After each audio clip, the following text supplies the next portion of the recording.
Votre trésor découvert, toujours au cœur du massif du Pilat. Et aujourd'hui, séquence émotions et sensations fortes avec Jean-Marc et ses chiens de traîneau. Et puis, on va prendre de la hauteur avec notre guide du jour, c'est Jean-Luc. Julien Bigard et Guillaume Beaufils l'ont suivi pour nous. Progresser le long d'une corniche. Accroché à la roche comme si notre vie en dépendait. Sous 75 mètres de vide. La gorge est sèche, les mains moites. Ça va, Guillaume? Je suis encore là.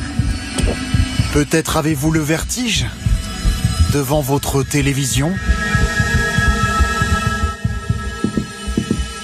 Mais le frisson, cette fois c'est nous qui l'avons ressenti. Dans notre groupe à l'assaut de la Via Ferrata, il y a Yannick. Son fils Thomas, mélange d'excitation et d'appréhension dans le regard, et notre guide Jean-Luc, rassurant. Nous serons toujours retenus par un câble, promet-il. On est reliés par ces longes qui sont élastiques, qui correspondent un petit peu à la ceinture de sécurité dans la voiture. Et c'est parti. Sur des poutres suspendues, des ponts de singes. Allez, pas plus de 2 sur la passerelle en même temps. Jean-Luc, vous en avez jamais perdu un? Ah, jamais, et puis ils sont tout le temps attachés. Non, on les ramène tous à la maison, il n'y a aucun problème.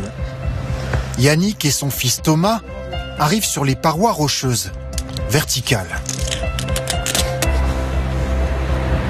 Comment ça va, Thomas?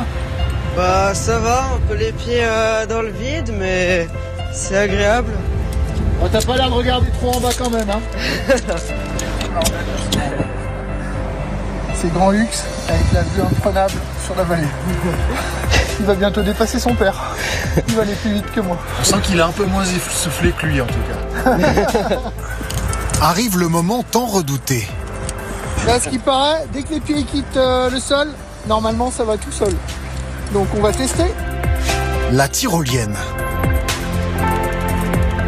Un câble de 200 mètres suspendu au-dessus d'un barrage, au nom peu rassurant. Le gouffre d'enfer. Peur sur le vide. De l'autre côté, tous ont un large sourire dopé par l'adrénaline. Génial. Des super sensations. On a l'impression de voler. Et au-dessus du gouffre d'enfer, là, c'est vraiment top, quoi. On est pendu au-dessus du vide, accroché à un seul câble. Et du coup, c'est ça qui fait tout. C'est vraiment le frisson. C'est ça. Les sensations fortes, certains les préfèrent en hauteur, d'autres au ras du sol. Sur son traîneau, ou plutôt son carte à roulettes comme il n'y a pas assez de neige, voici Jean Van Stavel. Lancé à près de 30 km/h dans les descentes. Ses deux clients découvrent une activité un peu plus sportive qu'imaginée. Au top. Il y a des sensations quand même, mine de rien. Mais c'est rassurant parce qu'on est bien assis, on sent qu'on va pas non plus décoller, quoi. Voilà. Mais il y a quand même un petit peu cette peur. Jean, le musher, dirige les chiens dans la forêt avec une trentaine de consignes. Ok, gauche. Un quart. Bien les filles. Et il faut vous imaginer que vous avez un chien, c'est comme un ado un peu blasé. Il aime pas les longues phrases. Lui, c'est à droite, à gauche, doucement, stop, devant, des choses comme ça. Et comme un ado blasé, un chien de traîneau peut piquer sa crise. Permettre d'adapter. Non, droite, devant. Ok. Non, droite, devant.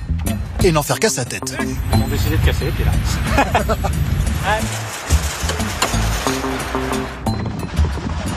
Une fois repartis, les paysages défilent dans la forêt.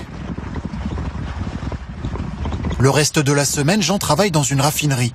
Passer ses week-ends ici avec ses chiens, c'est une certaine idée du paradis qu'il se faisait quand il était petit. Je regardais souvent un film quand j'étais gamin où tu vois des animaux partir en pleine forêt. J'étais là-bas, quoi. T'as l'impression vraiment de vivre ce petit rêve américain, trappeur, musher, où t'es seul avec tes chiens finalement. À part un petit peu plus de neige, on pourrait pas rêver mieux, franchement. Un rêve fait de sapins verts, parfois de flocons blancs. Une évasion sous le soleil ou les nuages, un frisson par tous les temps.